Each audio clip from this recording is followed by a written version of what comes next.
तो यहाँ पर आज का पहला क्वेश्चन है, हाल ही में किस राज्य सरकार द्वारा पेश बजट में प्रत्येक दुल्हन को 1 तोला सोना दिए जाने की घोषणा की गई है? तो इसका सही आंसर ऑप्शन सी हो जाएगा, असम।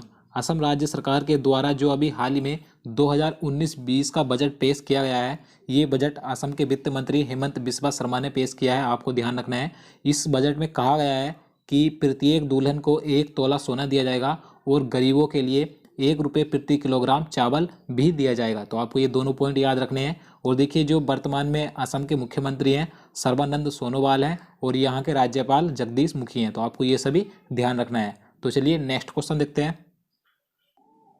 क्वेश्चन नंबर 2 है, निम्नलिखित में से किस स्थान पर हाल ही में एशिया एलपीजी सम्मेलन आरंभ किया गया? इसका राइट आंसर ऑप्शन बी हो जाएगा, नई दिल्ली। देखिए, केंद्रीय पेट्रोलियम व प्राकृतिक गैस मंत्री धर्मेंद्र प्रधान ने नई दिल्ली में एशिया एलपीजी शिखर सम्मेलन का उद्घाटन किया।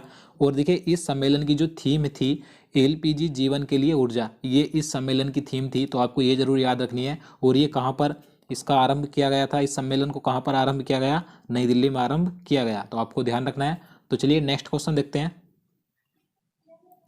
हाल ही में किस राज्य ने कालिया छात्रवृत्ति योजना 2019 शुरू की है?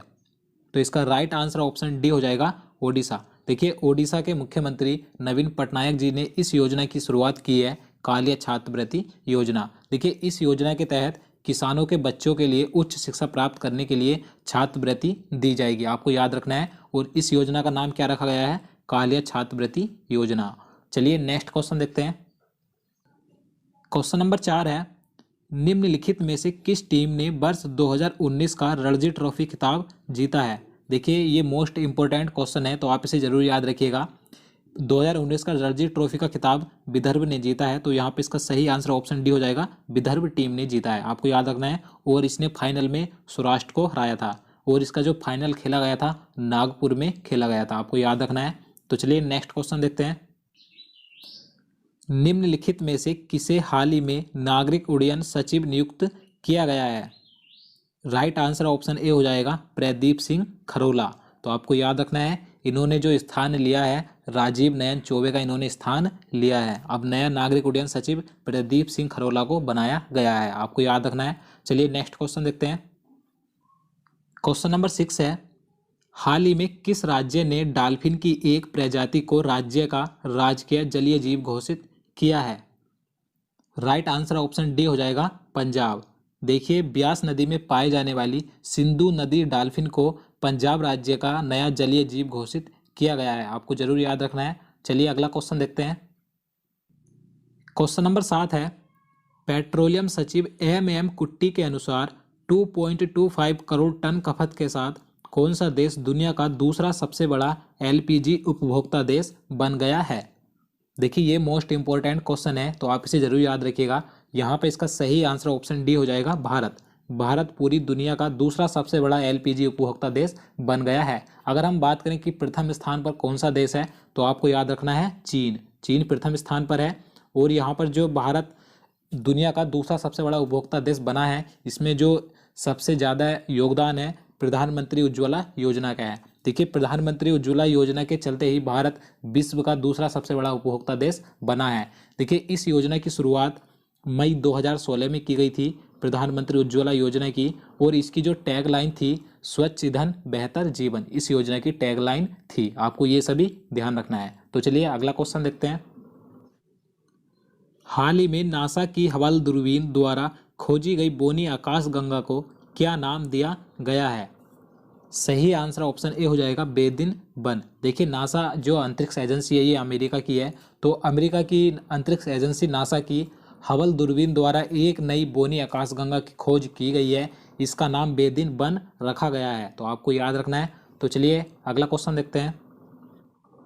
क्वेश्चन नंबर 9 है, किस राज्य में चल रहे एंडोसल्फान आंदोलन को हाल ही में समाप्त करने की घोषणा कर दी गई है? सही आंसर ऑप्शन सी हो जाएगा, केरल। केरल राज्य में ये आंदोलन चल रहा था, एंडोसल्फान आंदोलन। देखिए, इस आंदोलन के बारे में आपको बता दूं। देखिए, एंडोसल्फान एक प्रतिबंधित कीटनाशक है। बच्चों में इसी कीटनाशक के संपर्क में आने की वजह से स्वास्थ्य संबंधी जटिलताएं पाई गई। साथ ही कुछ बच्चों में जन्मजात विकृति या विकलांगता भी पाई गई थी। तो इसी कारण से यह आंदोलन चल रहा था, लेकिन अब इस आंदोलन को समाप्त करने की घोषणा कर दी गई है। तो आपको ध्यान रखना है। तो चलिए नेक्स्ट क्वेश्चन देखते हैं। निम्नलिखित में से कौन सी महिला क्रिकेटर 100 अंतर्राष्ट्रीय T20 मैच खेलने वाली पहली एशियाई महिला क्रिकेटर बनी है? इसका सही आंसर ऑप्शन सी हो जाएगा सना मीर। देखिए, सना मीर पहली एशियाई ऐसी महिला क्रिकेटर बनी है जिन्होंने 100 अंतर्राष्ट्रीय T20 मैच खेले हों। तो आपको ध्यान रखना है, ये पाकिस्तान की पूर्व कप्तान थी। और देखिए, ये वेस्ट इंडीज के खिलाफ इन्होंने 100वां अंतर्राष्ट्रीय T20 मैच खेला है। तो आपको ये ध्यान रखना है। तो चलिए नेक्स्ट क्वेश्चन देखते हैं। देश के 22वें अखिल भारतीय आयुर्विज्ञान संस्थान यानी कि एम्स की स्थापना हरियाणा में किस स्थान पर की जाएगी? इसका राइट आंसर ऑप्शन डी हो जाएगा रेवाड़ी। देखिए, ये क्वेश्चन मैं आपको पहले भी एक बार करवा चुका हूँ। मैंने जो वीडियो बनाया था बजट 2019-20 का, उसमें मैंने ये क्वेश्चन कराया था। अगर आपने वो वीडियो अभी तक नहीं देखा तो आप उसे ज़रूर देखिएगा, क्योंकि बहुत ही महत्वपूर्ण वीडियो है वो। आने वाले एग्जाम में आपको वहाँ से क्वेश्चन देखने को मिल सकते हैं। तो यहाँ पर इस क्वेश्चन में पूछा गया है कि जो 22वां अखिल भारतीय आयुर्विज्ञान संस्थान है यानी कि एम्स, उसकी स्थापना हरियाणा के किस जिले में की जाएगी? तो रेवाड़ी जिले में की जाएगी। तो आपको ध्यान रखना है। तो चलिए नेक्स्ट क्वेश्चन देखते हैं। क्वेश्चन नंबर 12 है, निम्नलिखित में से किसे हाल ही में सीबीआई का निदेशक नियुक्त किया गया है? राइट आंसर ऑप्शन सी हो जाएगा ऋषि कुमार शुक्ला। देखिए, भारत की प्रमुख जांच एजेंसी सीबीआई का नया निदेशक ऋषि कुमार शुक्ला को नियुक्त किया गया है। तो आपको जरूर याद रखना है। तो चलिए नेक्स्ट क्वेश्चन देखते हैं। हाल ही में किस राज्य सरकार ने महिलाओं का वर्जिनिटी टेस्ट कराने को अपराध घोषित करने के प्रस्ताव को मंजूरी दी है? सही आंसर ऑप्शन बी हो जाएगा महाराष्ट्र सरकार। देखिए, महाराष्ट्र सरकार ने महिलाओं का वर्जिनिटी टेस्ट कराने को दंडनीय अपराध घोषित किया है। तो आपको ध्यान रखना है। तो चलिए नेक्स्ट क्वेश्चन देखते हैं। परमाणु टेक 2019 सम्मेलन निम्नलिखित में से किस स्थान पर आयोजित किया गया? तो ये नई दिल्ली में आयोजित किया गया था। तो इसका सही आंसर ऑप्शन सी हो जाएगा नई दिल्ली। आपको ध्यान रखना है। देखिए, इस सम्मेलन में परमाणु ऊर्जा और विकिरण प्रौद्योगिकी से संबंधित मुद्दों पर विचार विमर्श किया गया था। तो आपको ये भी ध्यान रखना है। तो चलिए नेक्स्ट क्वेश्चन देखते हैं।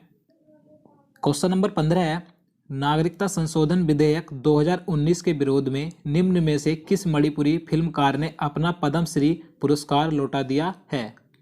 तो इसका सही आंसर ऑप्शन बी हो जाएगा अरिबम श्याम शर्मा। इन्होंने अपना हाल ही में पद्मश्री पुरस्कार लौटा दिया है। आपको ध्यान रखना है। तो चलिए अगला क्वेश्चन देखते हैं। आईसीसी की ताज़ा महिला वनडे बल्लेबाजी रैंकिंग में 3 स्थान की छलांग लगाकर किस भारतीय ओपनर ने पहला स्थान हासिल कर लिया है? देखिए, ये मोस्ट इंपोर्टेंट क्वेश्चन है, तो आपको जरूर याद रखना है। तो यहाँ पे इसका सही आंसर ऑप्शन सी हो जाएगा स्मृति मंदाना। आईसीसी की महिला वनडे बल्लेबाजी रैंकिंग में ये प्रथम स्थान पर हैं। आपको जरूर याद रखना है। और अगर हम यहाँ पर बात करें मिताली राज की, जो वनडे क्रिकेट की कप्तान है इस समय पर, महिला वनडे क्रिकेट की कप्तान है, तो इनका जो स्थान है आईसीसी की बल्लेबाजी रैंकिंग में 5वां इनका स्थान है। तो आपको ये भी ध्यान रखना है। तो चलिए नेक्स्ट क्वेश्चन देखते हैं। उज्बेकिस्तान के राष्ट्रपति शावकत मिर्जियोयेव के आदेश पर देश में किस विषय को पढ़ाने पर लगा बैन हटा लिया गया है? सही आंसर ऑप्शन डी हो जाएगा राजनीति शास्त्र। देखिए, जो उज्बेकिस्तान के पूर्व राष्ट्रपति थे, उन्होंने राजनीति शास्त्र की पढ़ाई पर बैन लगा दिया था। लेकिन अब जो उज्बेकिस्तान के राष्ट्रपति हैं शावकत मिर्जियोयेव, इन्होंने इस बैन को हटा दिया है। तो आपको ध्यान रखना है। और देखिए, यहाँ पर जो उज्बेकिस्तान की राजधानी आपको ध्यान रखना है क्या है, ताशकंद उज्बेकिस्तान की राजधानी है और इसकी मुद्रा उज्बेकिस्तान सोम है। तो आपको दोनों ध्यान रखना है। तो चलिए नेक्स्ट क्वेश्चन देखते हैं। विश्व कैंसर दिवस निम्न में से किस दिन को मनाया जाता है? देखिए, काफ़ी आसान क्वेश्चन है ये। तो इसका सही आंसर ऑप्शन ए हो जाएगा 4 फरवरी। 4 फरवरी को विश्व कैंसर दिवस मनाया जाता है। तो आपको ध्यान रखना है। तो चलिए अगला क्वेश्चन देखते हैं। अंतर्राष्ट्रीय बौद्धिक संपदा यानी कि आईपी सूचकांक में भारत 8 स्थानों की छलांग के साथ कितने पायदान पर पहुंच गया है? तो इसका सही आंसर ऑप्शन सी हो जाएगा 36वें स्थान पर। भारत की जो इस समय पर रैंकिंग है अंतर्राष्ट्रीय बौद्धिक संपदा में 36वीं रैंक है। तो आपको ध्यान रखना है। तो चलिए नेक्स्ट क्वेश्चन देखते हैं। क्वेश्चन नंबर 20 है, इसरो द्वारा हाल ही में लॉन्च किए गए 40वें संचार उपग्रह का क्या नाम है? देखिए, ये बहुत महत्वपूर्ण क्वेश्चन है, तो आप इसे भी जरूर याद रखिएगा। तो इसका सही आंसर ऑप्शन ए हो जाएगा GSAT 31, यानी कि GSAT 31 40वें संचार उपग्रह का नाम है, जिसका अभी हाल ही में फ्रेंच गुयाना के अंतरिक्ष केंद्र से सफल परीक्षण किया गया। तो आपको ध्यान रखना है। तो चलिए अगला क्वेश्चन देख लेते हैं। विश्व का सबसे अधिक व्यस्त हवाई अड्डा किसे घोषित किया गया है? देखिए, इस क्वेश्चन का सही आंसर आपको हमें कमेंट बॉक्स में बताना है। आप सभी लोग कहते थे कि वीडियो के लास्ट में एक क्वेश्चन पूछिएगा, तो मैंने आज ये क्वेश्चन आपसे पूछा है, तो आपको इसका सही आंसर कमेंट बॉक्स में बताना है।